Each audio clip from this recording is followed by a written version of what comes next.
Мир магии и набор увлекательных персонажей, сплетенных дружбой и способных преодолеть любые трудности, сражаясь с силами тьмы. Все это мы можем найти в серии компьютерных видеоигр, основанных на романах о Гарри Поттере английской писательницы Джей Кей Роулинг. Среди множества игр существуют и лего-версии, такие как Лего Гарри Поттер года с 1 по 4 и Лего Гарри Поттер года с 5 по 7. Но сегодня мы будем говорить о версии, вышедшей в 2011 году для портативной консоли PS Vita. Игра была разработана компанией Traveler's Tale, которая была основана в 1989 году Джоном Бертоном, и изначально это была небольшая компания, ориентировавшаяся на собственные игры. Позднее она выросла за счет разработки для крупных компаний, таких как Sega и Disney Interactive Studios. Но перейдем к игре. История начинается прямо с того места, где закончились события предыдущей части. Юный Гарри Поттер оказывается в совершенно ином окружении, нежели очаровательные красочные локации предыдущей части. Вместо этого мы находим Гарри в беде, поскольку он заперт на темной игровой площадке, заполненной мерзкими существами под названием Дементоры. С начала 5-го года пребывания в Ордене Феникса мы обнаруживаем, что силы злого лорда Волан-де-Морта постоянно растут, и Гарри и его друзьям придется сражаться со всем, что им будет противостоять.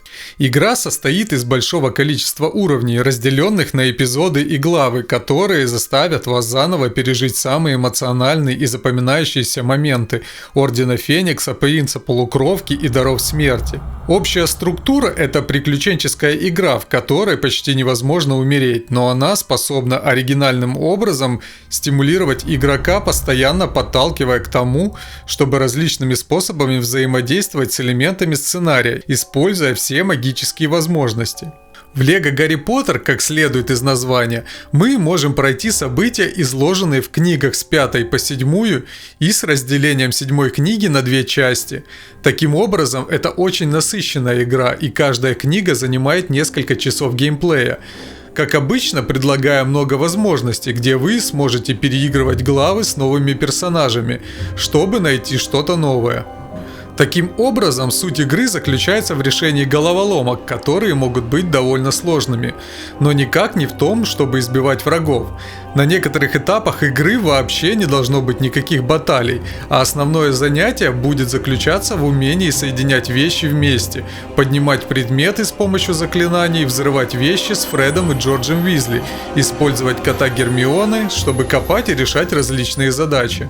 Ваш персонаж время от времени будет вступать в битву волшебников 1 на 1.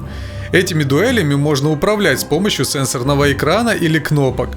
По сути, я нашел эти дуэли упрощенными, но забавными, потому что они привносят хоть какое-то разнообразие в игровой процесс. У вашего персонажа есть способность отражать заклинания, и вы можете легко победить, просто отбивая заклинания назад на своего противника, пока он не пропустит.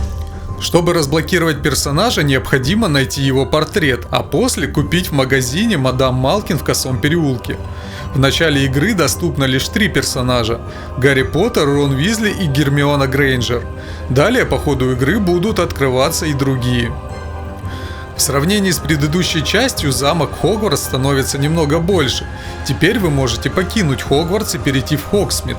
С помощью Хогвартс-экспресса можно прибыть на вокзал Кингс-Кросс, откуда перейти в Лондон, Дырявый котел, Косой переулок, Лютый переулок, Королевский лес, Дин и некоторые другие. Во всех этих локациях можно найти новых персонажей, золотые блоки и красные посылки, которые доставляются впоследствии совами на 2-й этаж Дырявого котла. С помощью них можно открывать предметы из списка дополнительно. Уровни полностью завалены элементами лего, которые нужно собирать, и они в свою очередь могут быть использованы для покупки персонажей или забавных небольших игровых улучшений, которые станут доступны вам для приобретения. Также при прохождении уровней будут появляться элементы, с которыми можно контактировать, используя только черную магию, что как бы намекает на повторное прохождение уровней с другим набором заклинаний. Разработчик игры фактически решил свести к минимуму присутствие врагов, способных привести к преждевременному окончанию игры.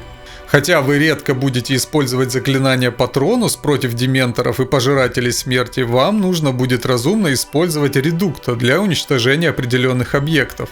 Вингардиум Левиоса для ремонта или выполнения некоторых заданий, Люмус для отгонки существ, боящихся света, а Мантию-невидимку для того, чтобы оставаться незамеченным при определенных обстоятельствах.